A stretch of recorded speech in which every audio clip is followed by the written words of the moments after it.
This video will explain how to submit activities and be considered for the Scientix Awards. To submit an activity, you need to be logged into your Scientix account. If you don't have an account, you can create one by clicking Create Account on the portal. Fill in the submission form, which you can do in two ways. On the Scientix web portal by clicking My Activities button on the top right corner of all STEM Discovering campaign pages. Then click on Submit Activity and fill in the information. Or you can download the STEM Discovery app from the mobile app store of your choice.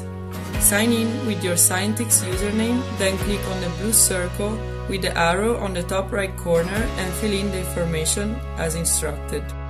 To take part in the Scientix Awards, you need to mark Yes, I do agree to the statement I agree for my entry to be considered for the Scientix Award.